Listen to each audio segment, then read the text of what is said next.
কোটা আন্দোলন ইস্যুতে পররাষ্ট্রমন্ত্রীকে 14 দূতাবাসের চিঠি। শুরুতে জামায়াত শিবির ঘাপটি মেরে পরে ভয়ঙ্করভাবে সামনে আসে বলছেন প্রধানমন্ত্রী। জানাবো কোটা আন্দোলন সবার পরাজয়। এবং সর্বশেষ জানাবো কোটা আন্দোলন মুক্তিযোদ্ধা ছেলে নাতিদের বিরুদ্ধে নাশকতার অভিযোগ। এতক্ষণ শুনছিলেন সংবাদ শিরোনাম, এবার বিস্তারিত। কোটা আন্দোলন ইস্যুতে পররাষ্ট্রমন্ত্রীকে 14 দূতাবাসের চিঠি। কোটা সংস্কার আন্দোলন ঘিরে সংঘাত, প্রাণহানি ও ধ্বংসযজ্ঞের ঘটনায় 14 দেশের দূতাবাস ও হাইকমিশন পররাষ্ট্রমন্ত্রী হাসান মাহমুদের কাছে চিঠি দিয়েছে। চিঠিতে তারা গভীরভাবে মর্মাহত হওয়ার পাশাপাশি উদ্বেগের কথাও জানিয়েছেন। একই সঙ্গে দূতাবাস ও হাইকমিশনগুলো সংশ্লিষ্ট সব পক্ষকে চলমান সংকটের টেকসই সমাধান খুঁজতে এবং নতুন করে প্রাণহানির ঘটনা এড়ানোর ক্ষেত্রে উৎসাহ দিয়েছে। কোটা সংস্কার আন্দোলন ঘিরে লেখা এই চিঠিতে উল্লেখ করা হয়েছে, আন্তর্জাতিক অংশীদার হিসেবে বাংলাদেশের সাম্প্রতিক ঘটনাবলী, বিশেষ করে বিক্ষোভকারী ও আইনশৃঙ্খলা রক্ষাকারী বাহিনীর সদস্যদের হতাহত হওয়ার এবং সহিংসতা ও সম্পদের ধ্বংসের ঘটনায় তারা গভীরভাবে মর্মাহত ও উদ্বিগ্ন।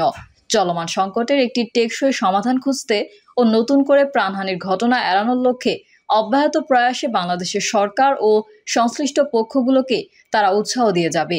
এই লক্ষ্য অর্জনে ছাত্র আন্দোলনের প্রতিনিধিদের সঙ্গে সরকারের সংলাপকে তারা স্বাগত জানিয়েছে। মিশন প্রধানদের সঙ্গে আলোচনায় আইনশৃঙ্খলা রক্ষাকারী বাহিনীর কর্মকর্তাদের মাত্রা অতিরিক্ত বল প্রয়োগের জবাবদিহি নিশ্চিতের যে ইঙ্গিত পররাষ্ট্রমন্ত্রী দিয়েছেন, তারা এর প্রশংসা করেছে।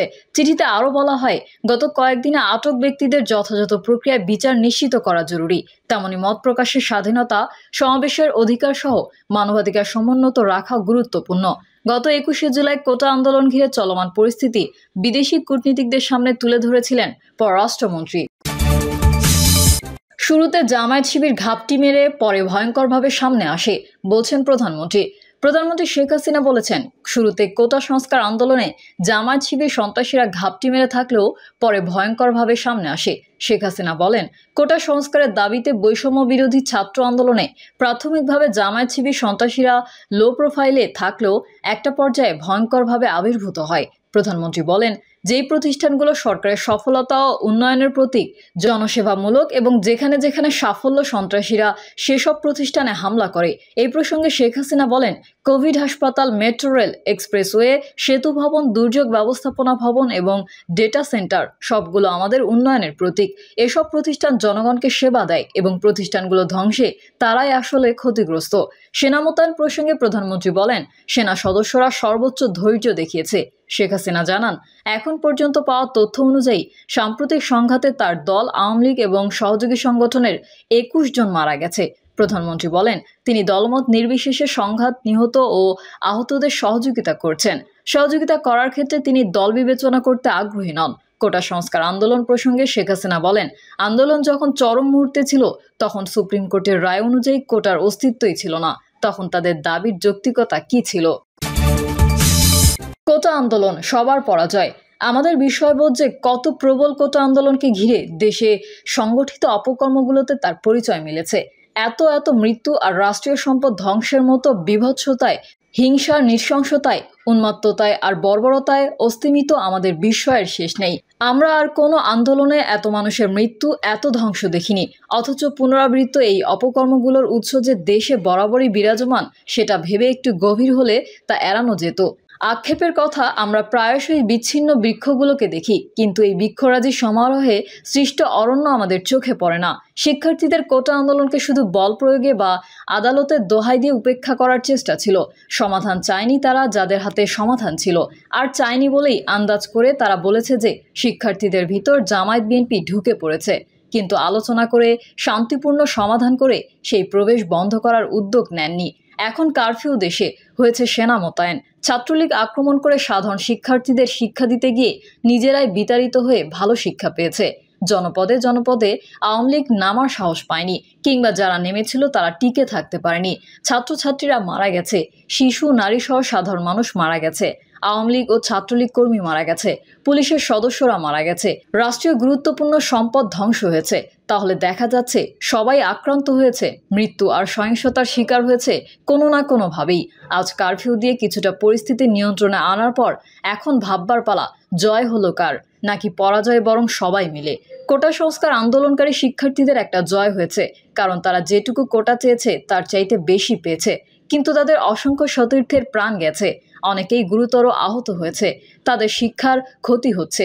সরকার শেষ পর্যন্ত থামাতে পেরেছে, কিন্তু ভাবমূর্তি আর রাষ্ট্রীয় সম্পদের যে ক্ষয় হয়েছে তা তাদের কল্পনাতীত। একটা সময় হয়তো সবই নিয়ন্ত্রণে আসবে, কিন্তু ইতিহাসে এই আন্দোলন যেভাবে লেখা হবে তা কারোর জন্য স্বস্তিদায়ক হবে না। বড় ক্ষতি হয়েছে সাধারণ মানুষের, তাদের রোজগার থেমে গেছে, ইন্টারনেটের ব্ল্যাকআউটে ছোট থেকে বড় ব্যবসা পথে বসেছে। তবে সবচেয়ে বড় ক্ষতি হয়েছে সেই পরিবারগুলোর যারা স্বজন হারিয়েছে। পক্ষ বিপক্ষ কোনো পক্ষই এদের খোঁজ রাখবে না কোনোদিন। এই অবস্থায় নতুন করে নড়িয়ে দিয়েছে অর্থনীতির ভিতকে। এমনিতেই তলানিতে দেশের অর্থনীতি। দ্রব্যমূল্যের লাগামহীন অবস্থার সাথে লাগামহীন দুর্নীতি মানুষকে ক্ষুব্ধ করে রেখেছে ভয়ঙ্করভাবে। নতুন করে এই অচল অবস্থা কারখানার উৎপাদন কমাবে, সেবা খাতকে বিপর্যস্ত করবে এবং একটা দীর্ঘ মন্দাভাব নিয়ে আসবে পুরো অর্থনীতির চক্রে, যার কারণে প্রবৃদ্ধির হার কোথায় গিয়ে ঠেকবে কেউ আন্দাজও করতে পারছে না। করোনাকালে চাকরি হারিয়েছে বহু মানুষ, এখন আবার হারাবে অনেকে। ইন্টারনেট ভিত্তিক ব্যবসা সাময়িকভাবে চলে যাচ্ছে নেপাল, স্থানীয়ভাবে অন্য দেশে স্থানান্তরিত হবে অনেক ব্যবসা। অর্থাৎ লম্বা সময়ের স্থবিরতা উচ্চ মূল্যস্ফীতি ও অর্থনীতিকে নতুন করে সংকট তৈরি করবে। একটা চাকরির আন্দোলন যে শেষ পর্যন্ত এমন হিংস্র দাঙ্গায় পরিণত হবে কেউ হয়তো ভাবতেও পারেনি। বেশি উপার্জন হারাচ্ছেন অতি দরিদ্র ও সাধারণ মানুষ, ক্ষুদ্র ব্যবসায়ী। কোটা সংস্কার আন্দোলন হয়েছিল 2018 সালে। সে সময় সরকার প্রধান বিরক্ত হয়ে সব কোটা বন্ধ করে দিয়ে পরিপত্র জারি করেছিলেন, কিন্তু সমাধান করা হয়নি। একটা সমস্যা এত বছর ধরে জিইয়ে রাখাটাই তো শাসন ব্যবস্থা সম্পর্কে মানুষকে ধারণা দেয় যে কি চলছে দেশে। সরকারি বয়ান এখনো এমন যে ছাত্রদের ঘাড়ে ভর করে সহিংসতা ছড়িয়েছে জামায়াত বিএনপি। সেটা ঠিক, সেটা যে তারা করবে সেই রাজনৈতিক প্রজ্ঞা থাকলে তো সমাধানের চেষ্টাই হতো বুদ্ধিদীপ্ত কাজ, তা করা হয়নি। দ্বিতীয় হলো, এত মানুষকে সম্পৃক্ত করে এত পরিকল্পিতভাবে নাশকতা করতে পারা সরকারি গোয়েন্দা সংস্থাসমূহের ব্যর্থতায় তুলে ধরে। আরেকটা কথা না বললেই নয়, এত মানুষ রাস্তায় নেমে আসাকে শুধু জামায়াত শিবির বা বিএনপি বয়ানে দেখলে সমস্যার গভীরে প্রবেশ কোনোদিনই হবে না। যারা মানুষ মেরে ঝুলিয়ে রেখে হিংস্রতা দেখিয়েছে তারা বুঝিয়ে দিয়েছে তারা কারা। তারা অপেক্ষায় আছে তাদের আমল কবে আসবে সেই জন্য। ক্ষমতা ধরে রাখা আর ক্ষমতা ফিরে পাওয়ার যে দাপট, যে মানুষ হারিয়ে যাচ্ছে দৃশ্যপট থেকে। একটা আমরা ওরা বিভাজন শুধু শাসক বিরোধী দলের নয়, প্রশাসক, রাজনৈতিক দল এবং জনগণেরও বিভাজন করে ফেলেছে। শাসক দলের সাধারণ সম্পাদক বলেছিলেন ছাত্রলীগই যথেষ্ট, কিন্তু প্রমাণিত হয়েছে যে এরা কেবল পরিস্থিতি নষ্ট করতেই যথেষ্ট। শাসক দলের নেতারা কি বুঝলেন এবার যে তাদের কর্মীরা সংযত না থাকলে কি ঘটে? যা স্বাভাবিক, যা ন্যায্য সেটা না করে সবাইকে উপেক্ষা করাই হলো দম্ভ। জনগণকে উপেক্ষা করা কোনো রাজনীতি নয়। ভালোবাসা আর সহমর্মিতার রাজনীতি করতে পারছে না শাসক দল, এবার সেই চেষ্টা কি করবে? কোটা আন্দোলন, মুক্তিযোদ্ধার ছেলে নাতিদের বিরুদ্ধে নাশকতার অভিযোগ।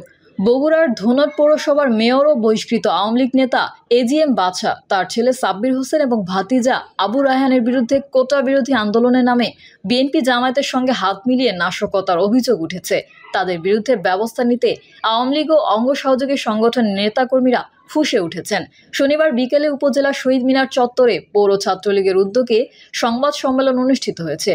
ধুনট পৌর ছাত্রলীগের সাধারণ সম্পাদক ইব্রাহিম হোসেন সংবাদ সম্মেলনে লিখিত বক্তব্যে বলেন, মেয়র এজিএম বাদশা মুক্তিযোদ্ধার সন্তান ও তার মা ভাতাভোগী। বিএনপি জামায়াত চলমান কোটা আন্দোলনকে ঢাল হিসেবে ব্যবহার করে সারা দেশে নাশকতা চালিয়ে হাজার হাজার কোটি টাকার সরকারি সম্পদ ধ্বংস, প্রশাসন সহ সাধারণ মানুষের জানমাল হুমকির মুখে ফেলে দেশকে অকার্যকর রাষ্ট্রে পরিণত করতে চেয়েছিল। ঠিক সেই মুহূর্তে এজিএম বাদশার প্রয়াসে ছেলে সাব্বির হোসেন ও ভাতিজা আবু রায়হানের নেতৃত্বে কোটা সংস্কার আন্দোলনের নামে নাশকতা করতে গত 18 জুলাই ধুনট উচ্চ বিদ্যালয় খেলার মাঠে জড়ো হতে থাকেন। আওয়ামী লীগ ও অঙ্গ সহযোগী সংগঠনের নেতাকর্মী এবং আইনশৃঙ্খলা বাহিনী ধাওয়া করলে তারা ছত্রভঙ্গ হয়ে যায়। তাদের কাছ থেকে দেশীয় অস্ত্র ও ইটপাটকেলের ব্যাগ কেড়ে নিয়ে পুলিশ ও সহকারী কমিশনারের কাছে জমা দেওয়া হয়। পরে তারা মেয়র এজিএম বাদশার বাড়ির সামনে জড়ো হতে থাকেন। সেখান থেকেও তাদের ছত্রভঙ্গ করে দেওয়া হয়। পুলিশ সেখান থেকে দুজনকে গ্রেফতার করে।